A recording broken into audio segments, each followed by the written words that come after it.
Okay, so we're going to go ahead and get started. First of all, welcome everyone. Thanks for coming. A note so this is being webcast, so a note to our webcasted viewers. If you are watching online, send an email to bigideas.berkeley.edu, and we will send you the handouts that we've been handing out to our guests in the room. And if you have any questions that come up throughout the workshop, email bigideas@berkeley.edu, and we will address them then. Okay, so again, welcome. My name is Jessica Hernandez. I am the Graduate Student Assistant for Big Ideas. And basically what that means is that my job is to help students through the proposal writing process. So that means that I host events like this. I meet with students individually or in groups. Basically, please, please, please view me as a resource. If I don't have answers to your questions, I know people who do, and I can direct you to other resources, other workshops, whatever. So please, if you have questions, come to me today and throughout your proposal process. And then I really quickly wanted to point out other people in the room. Philip is in the back with the 2 computers. He and Alexis, to the right, manage the Big Ideas competition, so they can also answer questions that you have. And Alexis has the audience mic, so when you guys have questions, she will Vanna White over to you with the microphone so our webcasters can hear you guys. Cool? Okay. So the overall outline, what we're going to do today, I'll tell you about Big Ideas in general. I'll tell you about the competition logistics. I'll tell you about like the nitty-gritty of everything you need to know about a pre-proposal, and then we'll workshop some proposals. Okay. So for those of you who don't know a ton about Big Ideas, the mission of Big Ideas is essentially to inspire student innovation. And what that means is that Big Ideas recognizes that students come to campus with ideas, with creativity, with passions, and they really try to leverage those ideas by giving students small grants to solve problems on the campus level, community level, global level. In the past, there have been, I think, 12 or more competition categories, quite a few. This year there are only 7. The 7 are global poverty alleviation, energy efficiency, emerging and neglected diseases, information technology for society, improving student life, creative expression for social justice, and scaling up. If you haven't won a Big Ideas grant in the past, you're not eligible for scaling up. That's only for past winners. So if you're not a past winner, there are 6 categories that are open to you. The stars indicate which categories are open to students from other eligible UCs. So without stars, that's just Berkeley. With stars, some other UC campus students can apply. And then the handout that looks like this, there's one handout that has descriptions of the different contest categories. Some of the contests have specific nuances or specific rules, things you should focus on. So make sure to check this out and look at the competition that you're interested in to get a sense of what other additional rules or criteria there may be. Okay, so what have past winners done? Basically, the point is that past winners have done a lot of really creative, unique, innovative, multidisciplinary things.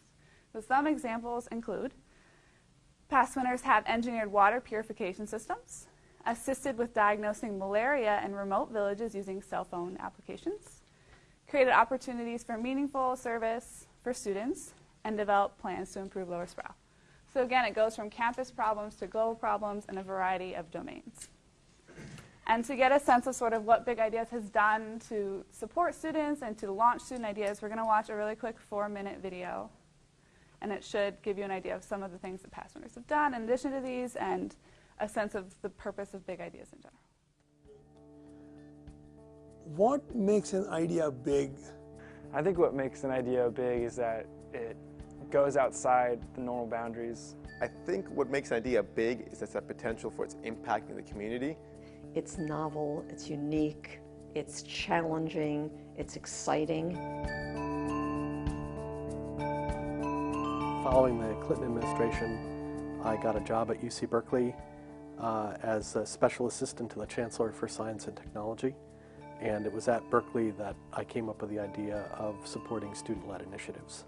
Undergraduate students are rarely recognized as producing innovative, cutting-edge ideas. The Big Ideas program seed funds and encourages student innovation for a better planet.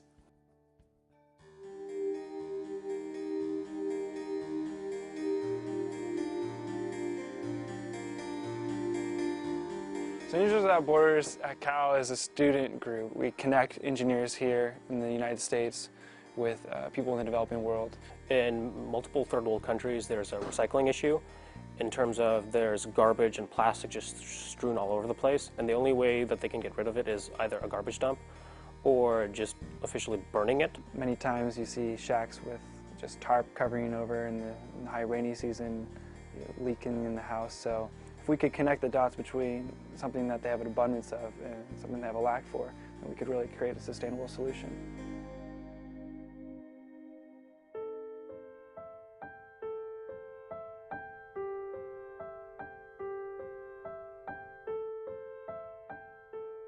A couple students got together back in 1989 and saw the need on the street that people were underserved, and so they went out with a suitcase and filled it with medical supplies and went out to the streets and helped people in the streets. A lot of the community members probably are so removed from the experience of the homeless that they couldn't really care for them at all. And I think the homeless, as prevalent as they are, as visible as they are in certain parts of the town, are pretty overlooked on the city level. We're able to kind of just walk around and assess the need and to be inspired by what we see. Just the passion that everybody has here is palpable, and you can't leave a Suitcase Clinic night and not just get fired up.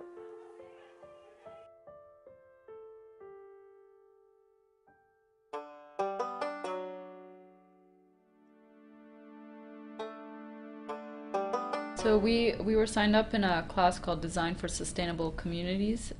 This was back in the spring of 2007 with Professor Ashok Gadgil. The potential for the hot water project is enormous. Everybody needs hot water. Even in warm climate countries, people love to take a hot water bath. Hence, our water heater, which is completely solar, provides a green technology that provides clean and safe hot water.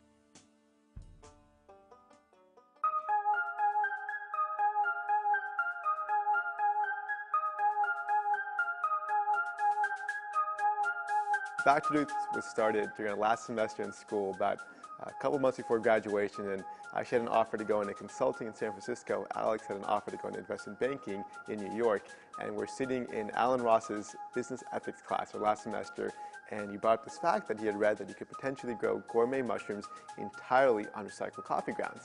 And it was a lecture of about 100 people. Yeah, I was intrigued by it. I thought it was a really cool concept. I knew nothing about mushrooms, knew nothing about agriculture. Sure enough, Nick Hill is the only other crazy guy that goes up to the professor and asks the same exact question.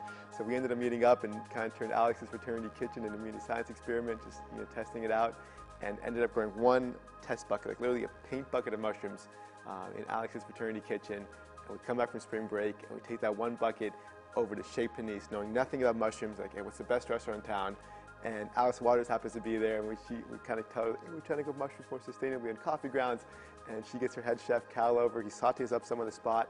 And he's like, oh, this is delicious. So by the end of it, Alex and I kind of looked at each other and said, we've got to do this. It's just something, it has to be done in our community.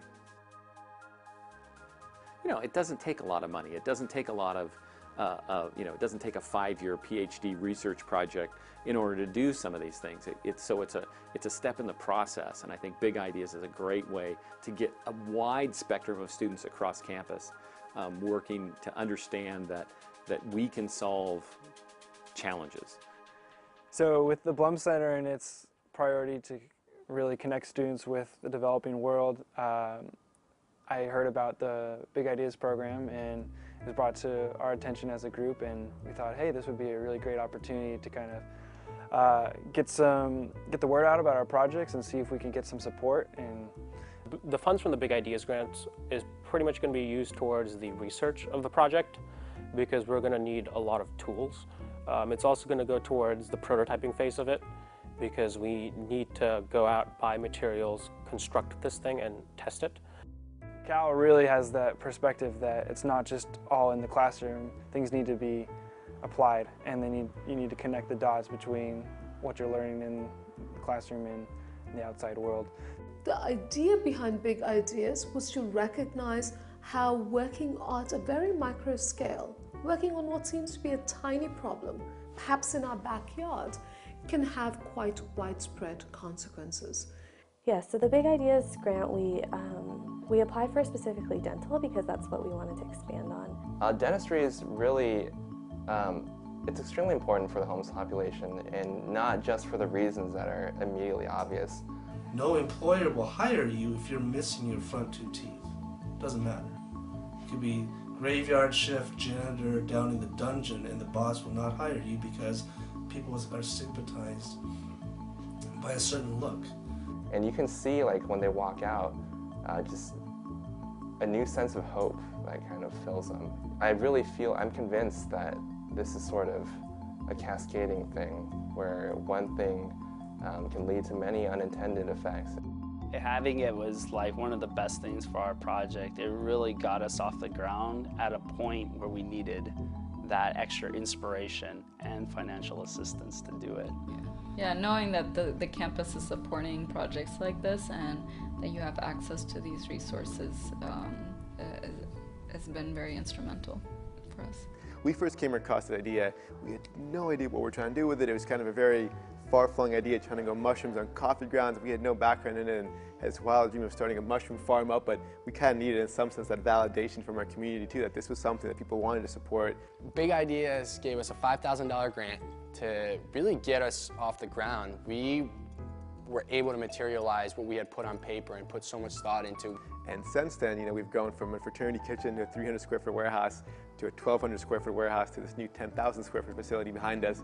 But honestly, it really all started off with that one $5,000 grant we got from Barriers Breaking Boundaries, because that was literally the initial capital, the only capital we had to get this thing started off as 2 college kids. I always wanted to be able to give back in some way using my research knowledge and basically all of the benefits that I've gained with my education, and be able to take that back and do something positive with it.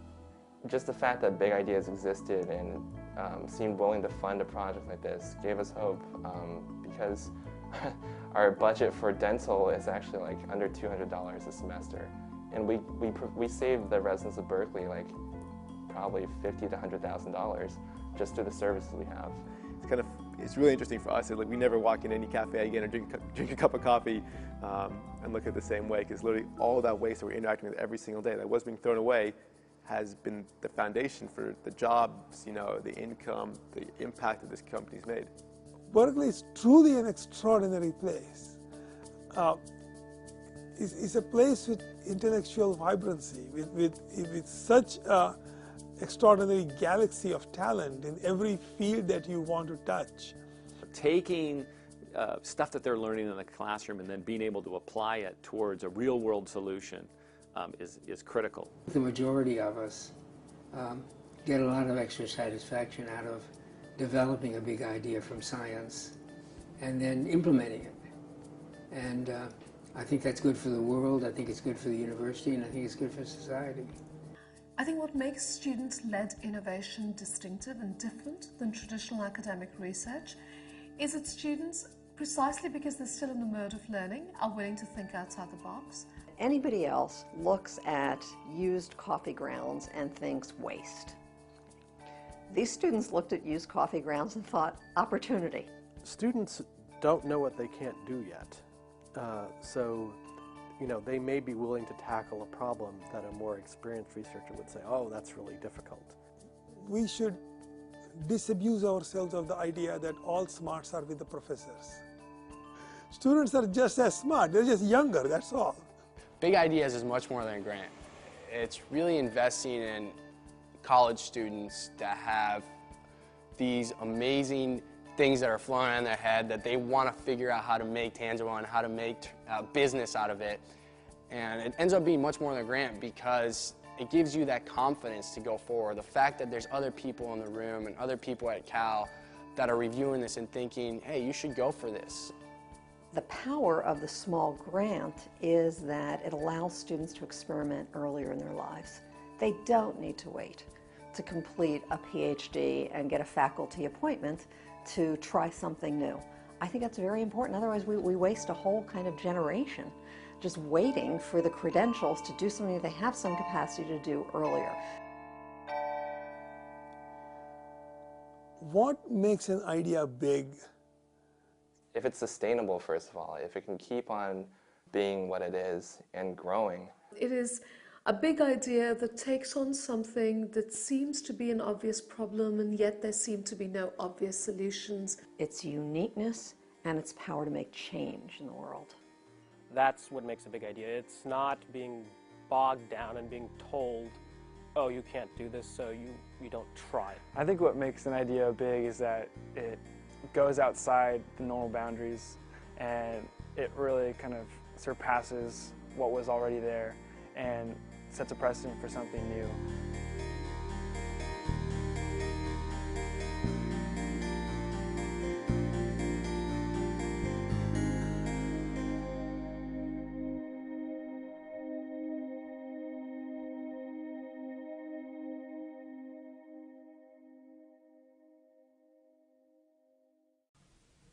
All right, so in terms of the logistics, in past years, there has been one proposal round, so students would submit a proposal in the spring and find out later in the spring whether or not they were awarded a grant.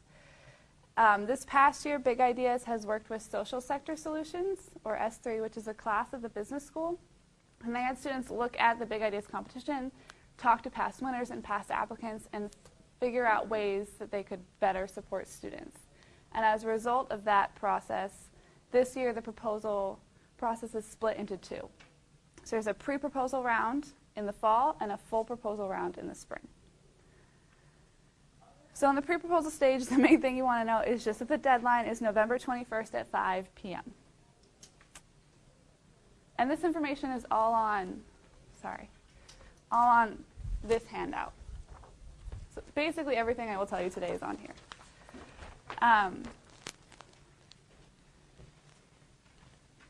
And so after everyone has submitted their pre-proposals, 4 to 6 finalists in every category will be selected as a finalist, and finalists will be asked to submit full proposals. So the important thing to note is that whether or not you're selected as a finalist, you will receive detailed, thoughtful feedback from the panel of judges reviewing your proposal, which means that even if you don't move on to the full proposal round, you will receive feedback that will help you develop your idea, help you craft a better proposal, what have you. So by entering this competition, everybody has something to gain. Your idea will benefit. And if you are selected as a finalist, in February, there is a mentorship stage.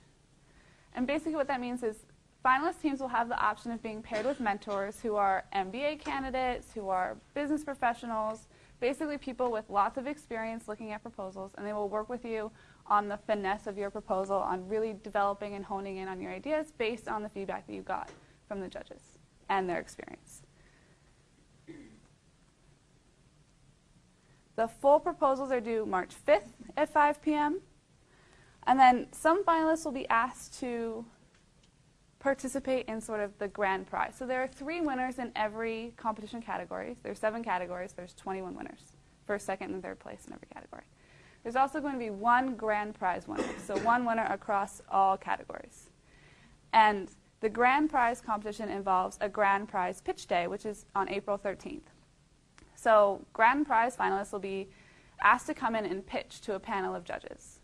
And based on their pitch, 1 person will be selected as this grand prize winner. Does that make sense? So 21 amongst the 7 categories, a grand prize pitch winner. There's also a People's Choice Award. So finalists will be asked or can submit a video somewhere online, and students in the Berkeley community can vote on their favorite project idea. And the person who gets the most votes will be selected as the People's Choice winner. So 21 finalists, or 21 winners, 1 grand prize, 1 People's Choice Award. So lots of winners is the point. And then you'll be notified of your awards on April 23rd, and there's a winner celebration May 1st. Any questions about the timeline or about different prizes? Okay. And then again, this has all of the contest rules. I just want to quickly highlight a few that are on the back in the contest rules section. So number 1, it says all undergraduate or graduate student teams from eligible UC campuses are invited to submit pre-proposal applications. So as I pointed out, the ones with asterisks are the ones that other students from other eligible UC campuses can apply to. But the main takeaway is that there has to be an eligible student on your project team. So your project team can consist of more than just students, but there has to be at least one eligible student in your project team. Make sense? Okay. The other biggie is number 2. So big ideas projects must be student initiated and led. Faculty and staff may only play an advisory role for students. So what does that mean? It means that your big ideas project can't be an extension of faculty research. The idea is that your proposal, your idea should really be your idea. It shouldn't be a faculty member's idea. Does that mean that a faculty person can't advise you on your idea? Not at all. And in fact, faculty members can be really good people to bounce ideas off of. But the idea should start with you. Does that make sense? Okay. And then number 3, student teams may only submit one application to the Big Ideas contest. So that means that one unique proposal can only be considered for one category. Can you be on multiple project teams that are 2 totally different ideas or totally different projects? Yes. But you can't submit the same proposal to multiple categories and be considered for all those categories. So make sure you pick which category your project will fit under and only submit it to that one. Yes. So our goal is that you won't, obviously we're telling you this so you won't submit it to more than one category, but if people do submit to more than one category, we will only allow it to be considered for the very first category that it is submitted to. Correct, Philip? Yeah, so when entries come in, they're stamped with the time, and so if you submit that second one, the second time stamp will be ignored. You won't look at the proposal. So keep that in mind. Really be thoughtful about which category you choose to submit for. And what they're implying is that the web form will allow you to submit more than one, but it will only be considered for one. So please don't submit it to more than one. Is that clear? Okay, and then again, I showed you this before, but this handout has all the specific contest rules, so be sure to consult that in crafting your proposal. Okay, in the pre-proposal round, what are the judges looking for? So part of the reason that the proposal rounds were split into 2 is to allow, in the pre-proposal round, the judges to focus mainly on the creativity and innovation of your idea. So as you can see, 45% of your sort of overall score will be because of the creativity and innovation of the idea. So is it creative? Is it original?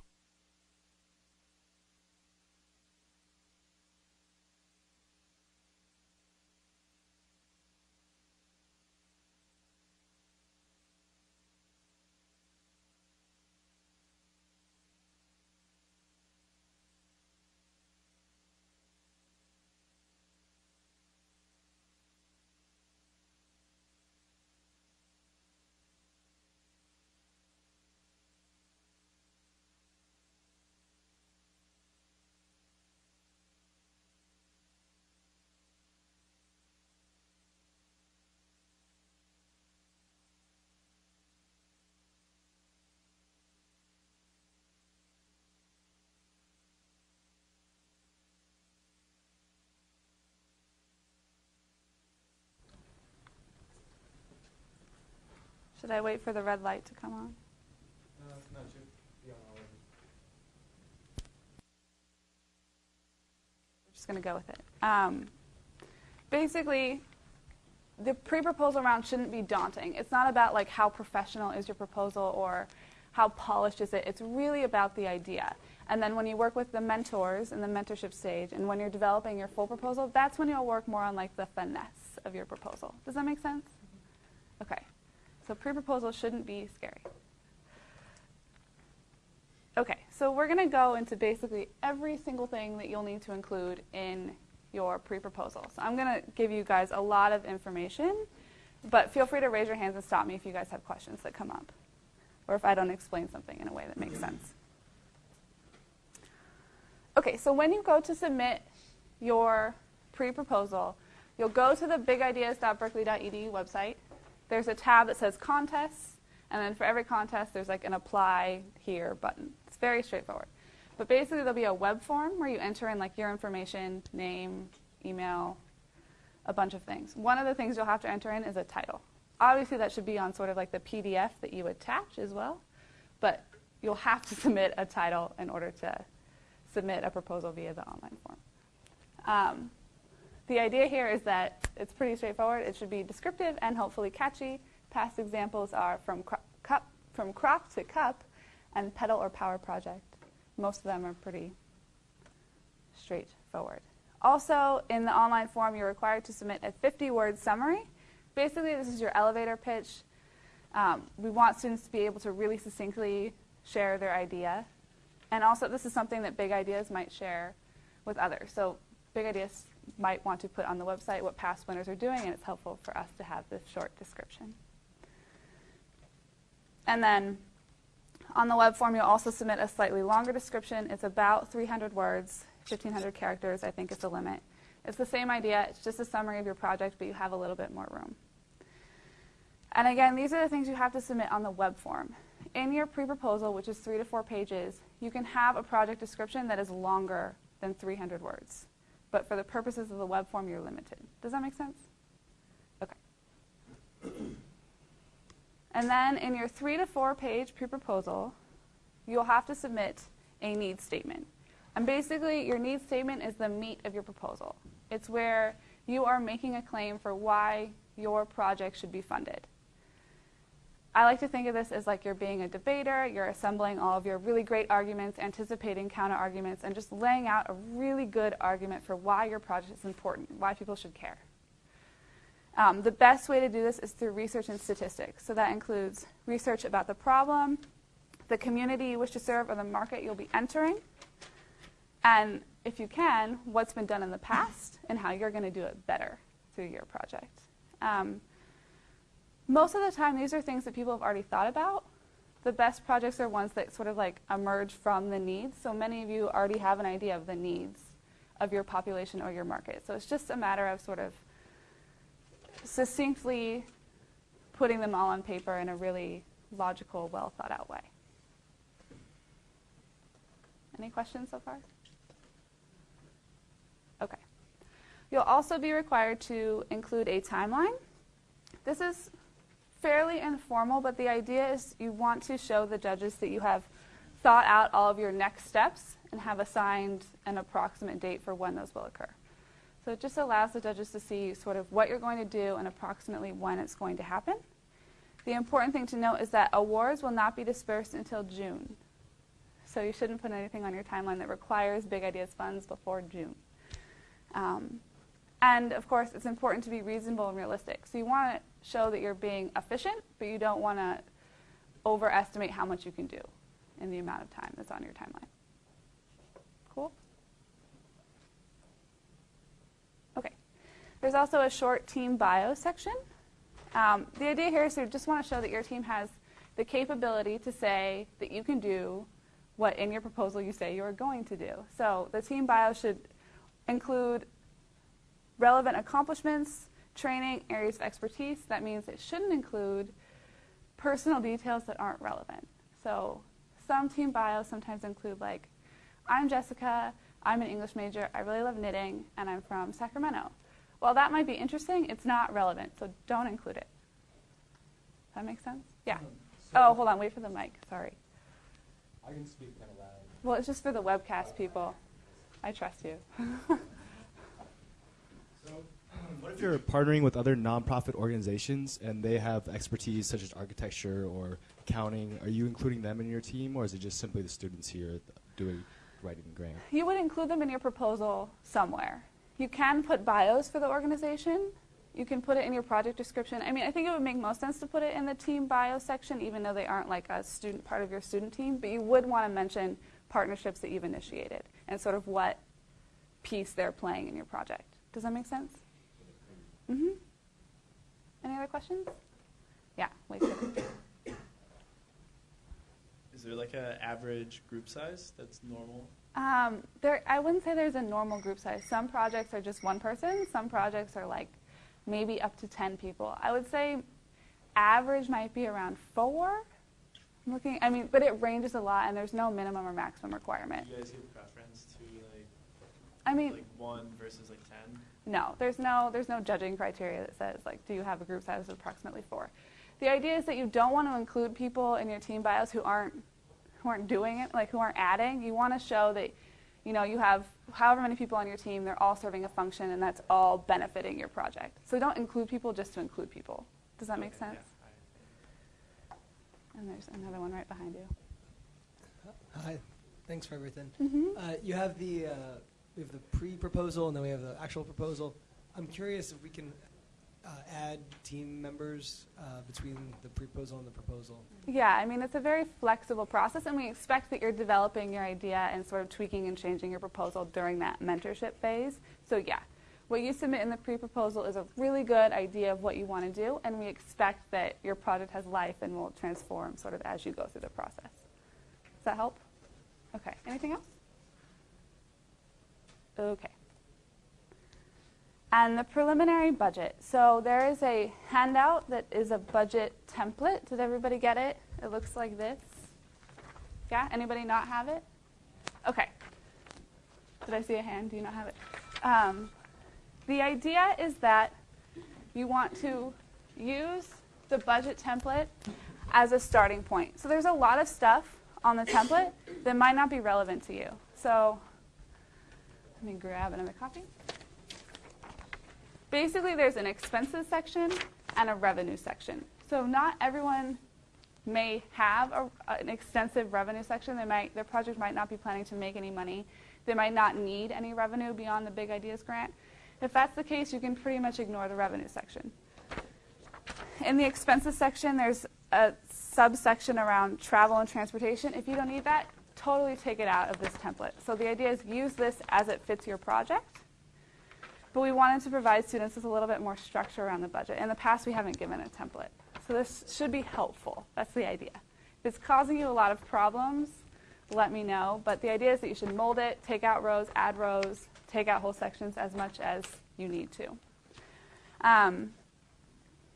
Okay. So again, the goal is to convince the judges that you can do what you say you're going to do. So that means the average Big Ideas grant is around $5,000, but some projects cost much more than $5,000. And if that's the case, you want to show the judges that you've thought about other grants, other revenue sources, some way to make your project feasible.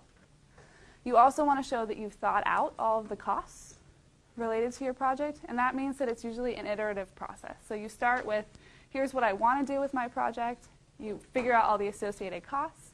If the costs are super prohibitive, if it's way too much, you can't possibly earn all that money or find it in grant money, then you can go back to your project and sort of revise, cut out things that are less cost effective, start maybe a little bit smaller, and then go back to your budget. Does that make sense? So you should be thinking about your project design when you're thinking about the budget. Everything that has a cost should be listed on the budget. Make sense? Okay. Let me do a time check. Okay, so there are a couple of examples that everybody should have gotten. Are there any questions, by the way, about anything at this point? I saw on the mic, sorry. So in terms of the scale of my project, I mean, I can definitely fit it within the 5,000 budget, but I also saw a number of different figures thrown out there. So just wondering about that. Is that 45,000 figure? What would that figure in there? Is that the grand prize, or like? I just want to know because obviously I don't want to scale my project, you know, to be. That's a fair question. Yeah. I'll say that the average grant is 5,000. Some are more. I think Alexis, do you have more information you want to add to that, or Philip? Not a lot more to add, but yeah, the average grant is about $5,000. That $45,000 that you mentioned for the citrus competition will be split amongst the various winners in that category. So you can basically look at your budget, you know, $5,000 being the average grant. It can go higher if you win first place. You know, that's probably more like a second or third place grant. But you know, also look to if your budget is going to be $45,000, you can mention in your overall proposal where you're going to be leveraging the other funds from. So talk about your ideas for fundraising or the partnerships or other organizations that might be contributing. Yeah, there's one more question right here.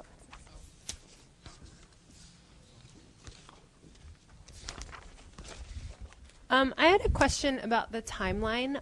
There doesn't seem to be a lot of guidelines on how long the timeline should be. Do you have any suggestions for what we should be planning? Like, should we be planning the timeline to be a year from the date of the disbursement, or? Yeah, I mean, that's a good question. There aren't a lot of guidelines because we want it to be flexible for students, but we assume that funds should be used from the grant within a year of dispersal. So your timeline should include at least a year. Sometimes it might be helpful to include more than that to sort of show your future plans, but you want to show everything that you're going to do with your money sort of in the year that you have it, and potentially also before, sort of when you're in the planning phase. Okay. Does that help? Yeah. Okay. Anything else? Okay. So we're going to look at a couple of examples and sort of workshop them together. My favorite is the building public restrooms for the homeless example. So I'll give you guys a few minutes to read over it. One thing to note, they have a budget in here. It's in the past, again, we haven't provided students with this template. So there's just bullet points. So it's not in the correct format, but you can look at it to sort of see if you thought they included everything they should have, and in terms of sort of an overall completeness. So take a few minutes, read over it, focus mostly on the needs statement and project description. If you finish early, find a buddy and start talking about it, and then we'll discuss together.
talking about them. So what do you guys think about this one? Do you see any strengths or weaknesses?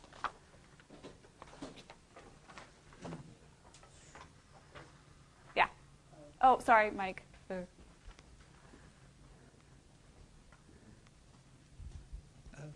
I think I like that they the problem resonates with them. They clearly care about it. As the proposal, I think, could be a bit stronger. Like the team biographies has exactly what you said not to do. You know, born in Philadelphia, moved to California, that kind of thing. Yeah, that's true. Great. Can you write that idea on the board and then grab a T-shirt? Thanks for participating. The rewards are great for participating. Anybody else? There's lots to say about this one, I think. Yeah. Wait for the mic, though. Sorry. You said that to make a good proposal, you had to have lots of numbers and stats, and this is pretty much just them only going for like a really heartstring approach all the way through. Yeah, I mean, so the first sentence is, every individual has been affected by the recent economic crisis, but it is very clear that the homeless and impoverished are the most negatively impacted victims. I'm sure that's probably right, but I don't believe them because they didn't provide me with any information to back that up, right? So they could have said, they could have provided statistics about the increase in the incidence of homelessness or how that's impacted shelters or, I mean, basically any other information besides that would have been helpful in making me believe them, right? So statistics could have, or just a research information, it would have been helpful to back up their claims. Does everyone agree with that? Okay, go ahead. And just looking through this one, I didn't see any kind of budget, and the work plan on the back is very basic. Yeah. Just kind of a couple bullets. Yeah, So. exactly. So yeah, the budget, again, they weren't provided with a template, but even if they hadn't been, some of the things that they talk about doing in their project aren't in the budget, which is sort of problematic. So they say that they want to do like something about water waste plans, but that's not anywhere in the budget. And that makes me concerned that they're not thinking through how much it costs. And again, yeah, the timeline. I think there are things that they mentioned they wanted to do that aren't on the timeline as well. So it's just not complete, which is definitely a don't. Yeah, go ahead. Well, hold on, wait for the mic. Sorry. I just thought it was interesting because this isn't something that's only going to affect the homeless, because it's going to be in a public area and it's going to affect the people around Berkeley. And I thought it was kind of interesting that they didn't include how it's going to affect the public space. Yeah, it seems like I mean, what I noticed reading it, there's a few like perhaps statements, like perhaps we'll do this, perhaps we'll do that. It seems like they're at the beginning of sort of thinking about their idea. When you submit your proposal, you should have a really clear idea of all the things you want to do, and it should be pretty well thought out. Your idea should be pretty grounded, pretty well shaped, and it seems like they have a little bit of room to grow in that area. Does everyone agree? You can disagree with me. That's cool. Yeah, go ahead. I don't know. I think that even in like the needs statement, the writing just seems like really informal and kind of like colloquial. Just seems like someone's telling me this. Doesn't seem that like business-like or like professional. Like you were saying at the beginning of maybe this is the beginning of their like idea. I don't know. Yeah, I mean, again, this is their full proposal because there was no pre-proposal round. In the pre-proposal round, we're focusing more on the idea, but definitely by the time you submit a full proposal, it should seem polished. It should seem, the writing should be like tight and coherent, and everything you say in your proposal should convince the judges that it's a good idea. And there's definitely some fluffy stuff in here that could be taken out. Thanks. Good ideas, guys. Do you have an idea? Oh, yeah. Hold on, Mike. Sorry. I was looking at this. Hold on, wait for the mic 1 second.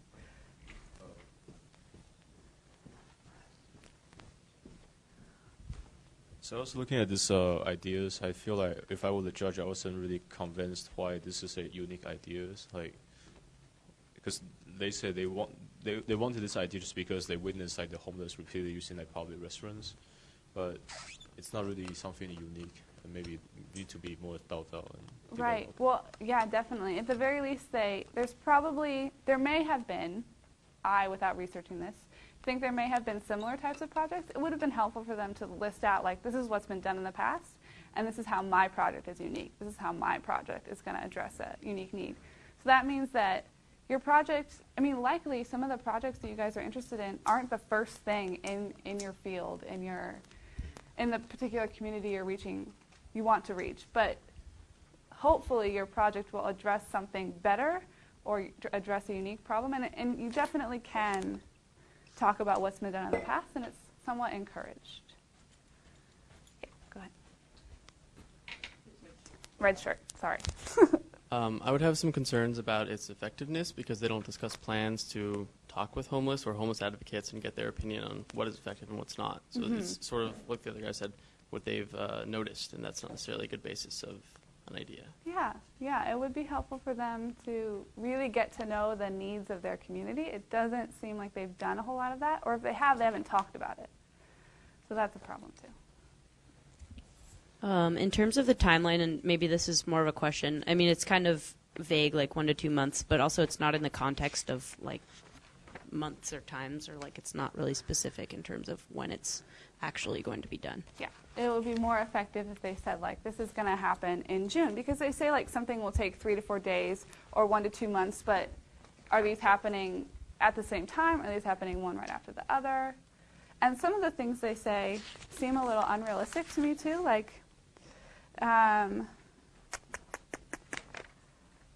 rough plan and sketch 3 to 4 days. That seems like totally not enough time to do a rough plan and sketch of this problem.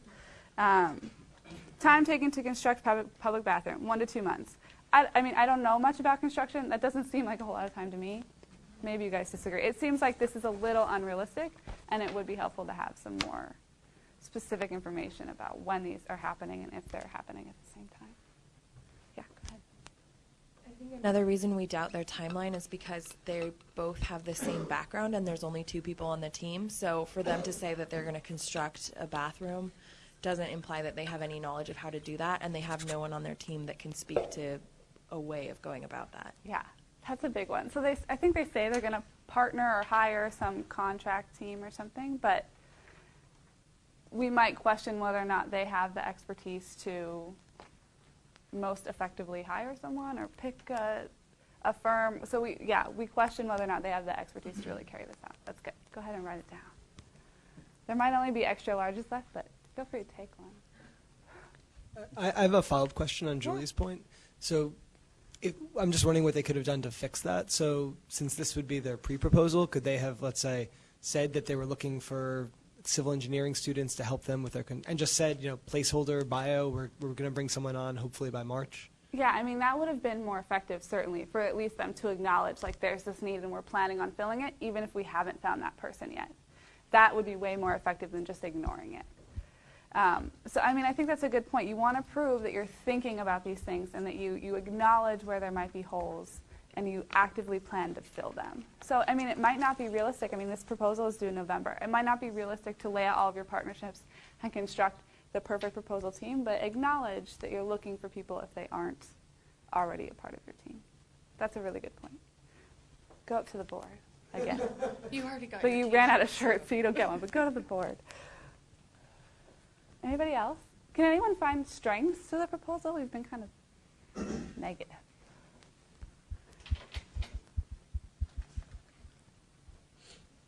No one? Not one thing is good about the proposal?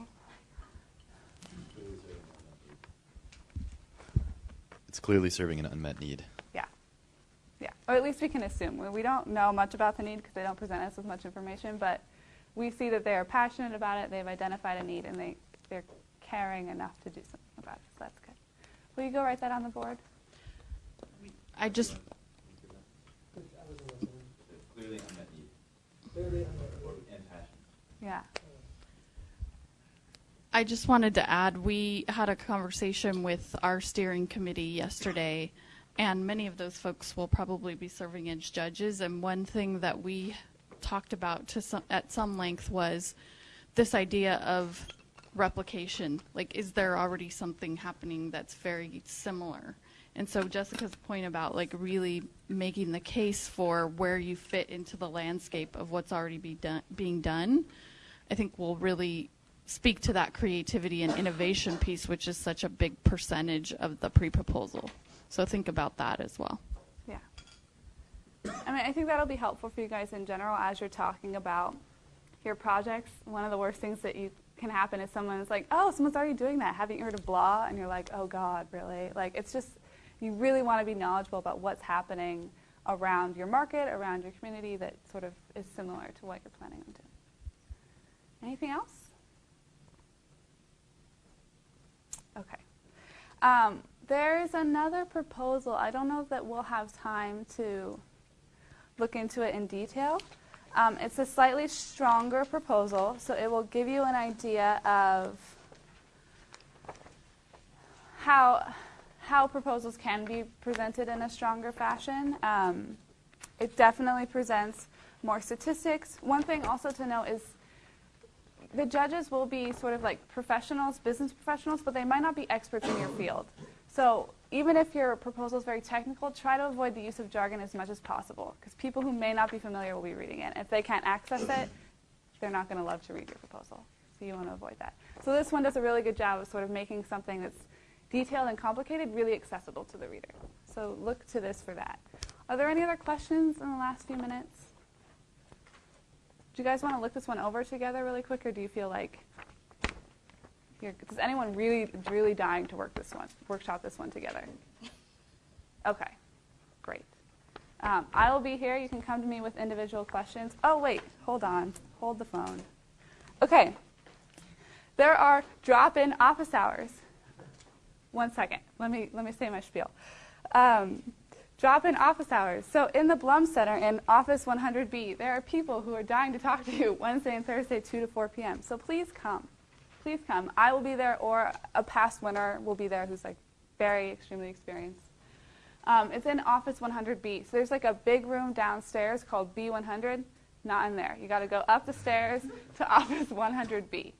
There's student assistants in there that can direct you to the office. I also have a sign. So like it should be pretty easy, but don't go to the big room and be like, what the heck?